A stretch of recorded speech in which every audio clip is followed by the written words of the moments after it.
to that play and your thoughts on it from in the day since? Yeah, so big momentum play in the game. It was great to finally pop one through. We've been close a few times.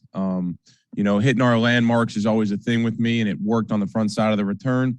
And then, at some point in any play of football, be it a catch on the perimeter when a receiver out jumps or a DB intercepts a ball by just taking it away. At some point, it's man on man, and Tremon was able to break through some tackles there. And then obviously, scheme aside, obviously the guys executing their individual roles, things that we've talked about, it paid off. It paid off. So it's good to see a big moment in the game, and glad for Tremon, and even more proud of the blocking up front. And the Pro Bowl list came out last night, and Cam Johnston was in there for a little while, but didn't ultimately get on the roster. I mean, how do you feel like he played this year, even though he didn't get the recognition there? Yeah, sure. I think I guess maybe in my own heart, that stuff it's nice, but you play the game not for accolades. You play the game just to be the best of yourself. And I think Cam, he's not that's not going to affect anything about any of our players. And we're going to compete every day, regardless of what the outcome is. So, the ultimate goal is to be the best at you possibly can be, and hopefully that results in a championship. And I think that, all those things along the way will take care of themselves. So, as far as how he's played, want him to continue to press to every punt, every rep, punt in and punt out to be executed with whatever that call or circumstance in the game will dictate, and hopefully he can do that to the best of his abilities. Thank you. Aaron Wilson. Yeah. Hey, Frank, I wanted to ask you about the coverage that you also got in the game against Jacksonville, including Tremon downing some of those punts, but just the way you guys covered in the kicking game.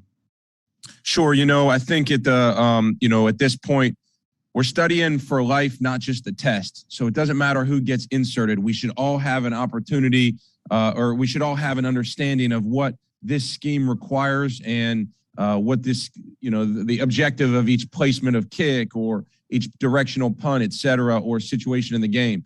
So, yeah, look, Tremon's fast. He's able to get down there and make some impact tackles. He executed that on the one kickoff, had a tackle inside of the 15-yard line, made a great avoid and stayed on the move.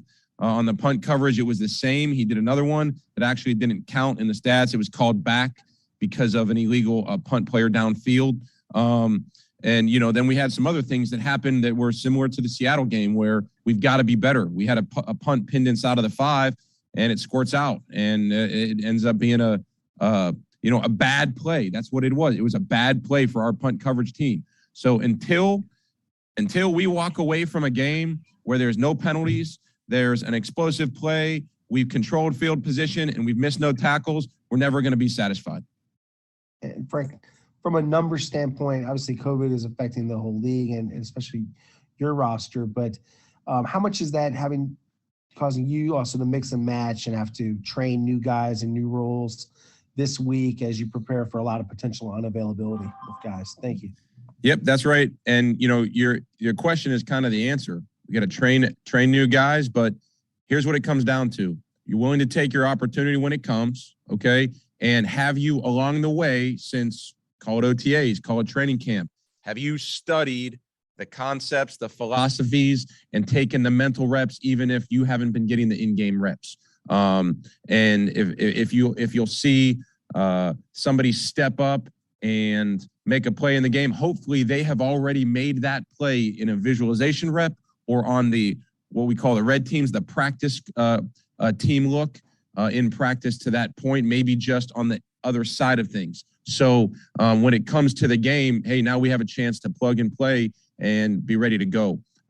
It's a testament to professional athletes. If you stay ready, your opportunity, your number's called, you're able to capitalize. I forgot to ask you, Kaimi Fairburn now on the COVID list. What do you think you'll do at kicker? You did work out Dominic Eberle last week. You've got Justin Reed, obviously, as an emergency kicker, but what's the plan at kicker? We're trying out everybody. Max Sharping is a leading candidate right now. I'm going to see if Max can put it through the uprights, and then we'll fall back to Dom Eberle if that's the case. That's a joke, but yeah, Eberle's here, and we'll see how it goes. Mark. Which part was a joke, Frank? Max was real, right? Yeah, I'll work on my comedic timing for you, I guess. But Max sharping is real or not real? It is not real. Not real. Okay, so it's all a joke. Okay, got it. So okay, speaking of Kaimi, he won't say this. Would you, if he's healthy, would you say that he's on a bit of a roll right now? Yeah, I think roll it. I think I said this last time, Mark, but roll is, or getting on a roll or a hot streak is not something a kicker wants to believe in. They want to be the same person, kick in and kick out extra points to big game winning or end of half kicks in the rain, 50+ yards. So I think a hot streak is nothing more than one kick at a time approach and just doing the same pre-kick approach, pre-snap read, whatever it is, day in and day out. He has been kicking the ball well for a duration here, and opportunities are gonna only way that you can really see that. So he's been kicking the ball well in practice. We're happy with where he's at. I heard that, no, it's accurate. I heard that he's actually kicked from 68 in practice. Can you tell me about that?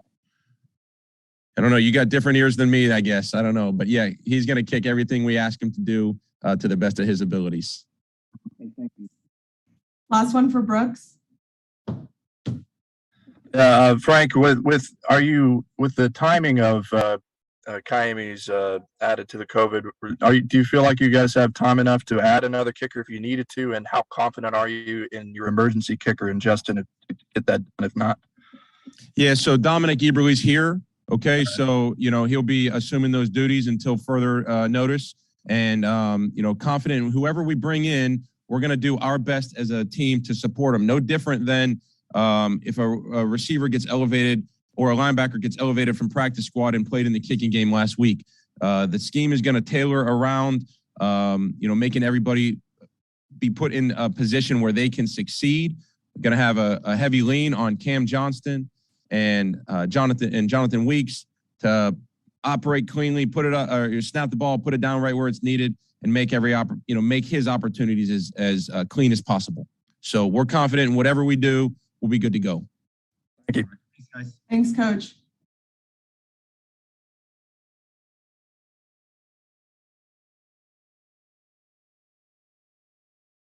Can I see everybody's home when I'm looking at them? How's everybody doing today? Kind of miss you here. It's kind of an empty room. I'm a routine guy, so my Thursday is off now. John, I don't see you to my left right here, so my Thursday is off a little bit, but we'll get it together. What can we help you with? Start with Aaron Wilson. Hey, Lovie, the defense has been hit particularly hard by COVID. How is it getting some of these guys ready for the game with you got to kind of have to assume that guys won't get cleared in time. So how are you adjusting to being down so many defensive linemen in particular? Thank you. Well, that's just what we're doing. We're adjusting. Part of the routine is, you come in, all right, who do you have available? Then you go to work from there. During the course of a game, you get injuries at every position. So you have to have a plan for if one guy gets hurt and if two guys gets hurt at the position. So this has been a little bit more challenging, to say the least. But we have enough guys to practice. I'm on my way to practice here in a little while. If we get some players back late on in the week, that'll be good too. So, again, flexibility is a key word. Mark? Lovie, David said yesterday that if he were to test positive, you would assume responsibilities for the team taking over at that point if he were out. But the fact that you've been there and done this so much, how much does that help you if you had to make that transition for a week or whatever? Oh, I think it helped a lot. I've been in that role for quite a few years, so it's not like it would be something new. But David is healthy right now. That's always the case when you come into a situation. You always have just like I have to have a plan. If I'm not here, who will be making the calls and all this? So you have a plan in place, but you hope you don't have to get to that plan B, and hopefully that'll be the case. Brooks, Lovey, and when Coley talked Monday about Casario being up in the booth talking with y'all, there was a kind of a public reaction that was found it unique, even strange that a GM would be involved like that. Obviously, that was something Nick did in New England. Like you talked about being a head coach. You tell us from like your experience and what it's like there, what that's like on the conversation and how that works for you guys. Nah, I think you talk to those guys about that. What I can talk to you about, though, in detail is what I do as a defensive coordinator and how we communicate.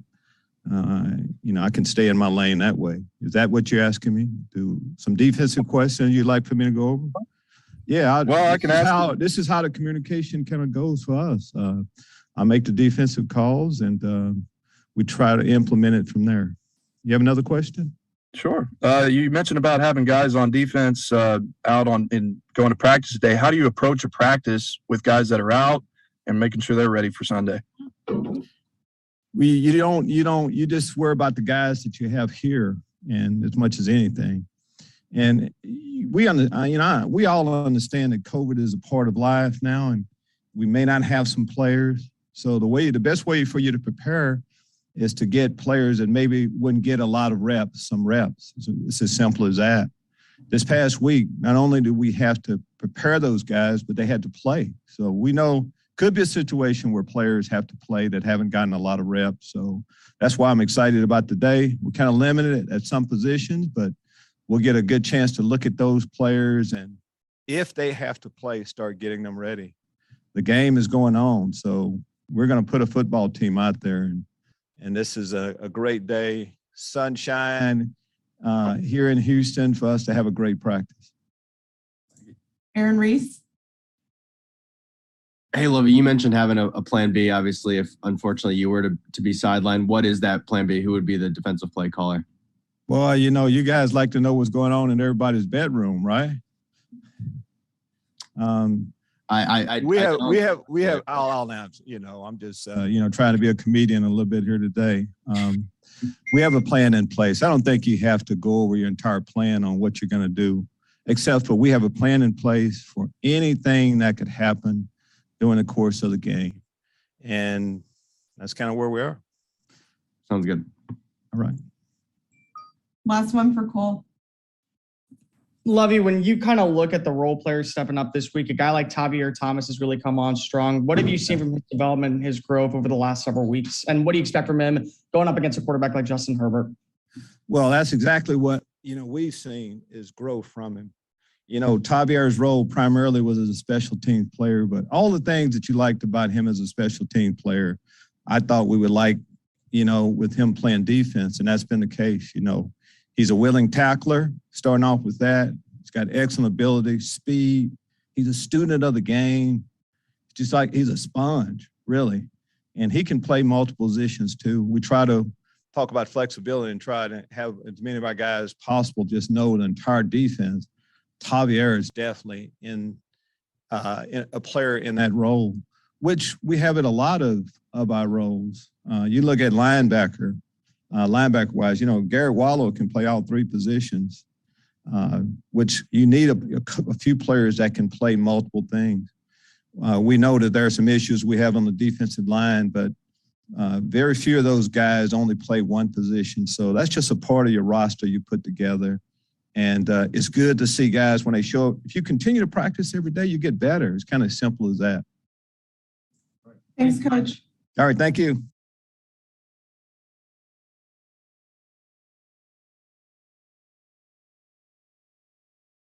Brooks, Hey, Tim, how you doing? Good. How are you? Good. Hey, the last game, y'all were able to score with, I think, 21 seconds left before halftime. What was that conversation like leading up to that drive between you, Coley, Casario, Romeo, like how you were going to manage that situation and get points? Yeah. We did a good job as a team, really, of being able to have our full allotment of timeouts. I think we had 3 timeouts there, 21 seconds. When we got the ball, it was, hey, let's go. Let's get the drive started. If you can get that first play, if you can get a drive going with that, like as silly as it sounds, you typically have a good chance to have a successful 2-minute drive. So when we got that thing going, we knew we had all 3 timeouts, and we were able to go and execute that at the end of the half. So as soon as you know we knew we would be there with 21 seconds and 3 timeouts, we wanted to go and see if we can go get points, and our guys did a great job executing it. Banged the field goal and heading to halftime with points. Yeah, when we talked to Cole about it on Monday and he was talking about Casero being up in the booth with y'all, there was like a public reaction kind of after that, found unique, maybe even strange that a GM would be involved like that. Obviously, that's something Nick did in New England. Like, could you tell us from your perspective how that works for you guys and why that's a good thing and situation for you? Yeah, I mean, I'm for what we're doing on Sunday as an offensive staff is we're worried about what the offense has to do. So any conversations that Nick and Coach Cully have, or I'm not privy to that. So Coach Cully said we're going, and we went and got points. Mark? Tim, from your perspective, from the offensive point of view, how are y'all negotiating around all this COVID stuff and trying to keep the right guys in the right places as y'all prepare for Sunday?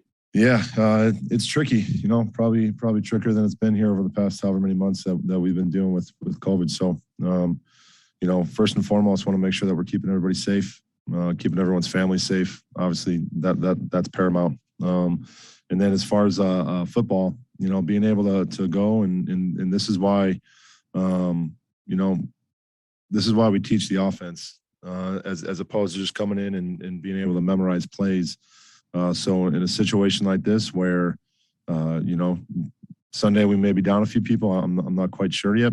Guys are able to step in and able to go, and we're able to function at a high level. So, our guys and our coaching staff have done a great job preparing everybody on the roster for whatever their role may be. And right now we're trying to figure out, who we're going to have available, and then what spots we're going to be able to put them in to put us in the best spot to go win a football game. Adam Wexler? Hey, Tim, from hearing from Davis and hearing from Phillip and just obviously watching through the games and even hearing some of the things on game day, it seems like Davis is doing a better job and just learning along with his pre-snap reads and recognizing what defense is doing, getting the team in the right play. Is that an accurate assessment of where he is and what he's doing? Absolutely. He's done a really good job since coming back, of playing more confidently. I think he's more comfortable in being able to function within the offense. That long ball he hit Phillip on, that was a check that he saw, that he got to on his own. So that's what you want. We talked a second ago about, teaching the entire offense, being able to function within the offense and knowing what tools you have at your disposal. And he's done a great job of showing growth in that area. Like I said, since he's been back out there. So hopefully he can go out there and take another step for us here on Sunday. Last one for Aaron Wilson. Hey, Tim, obviously Brandon has been a dynamic performer for you this year. To not have him with the amount of yards and touchdowns he's had, and if he doesn't test out, how big of an impact is that obviously on your offense, and what are some things that you can do to try to make up for some of that production with other players? Who are some guys that you have in mind to try to get involved more?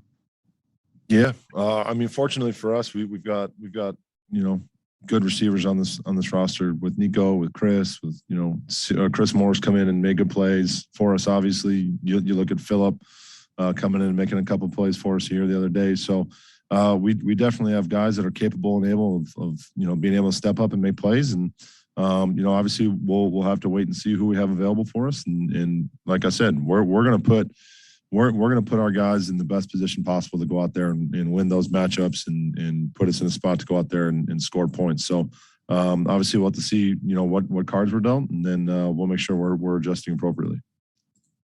Thanks, Coach. No problem. Thank you, guys.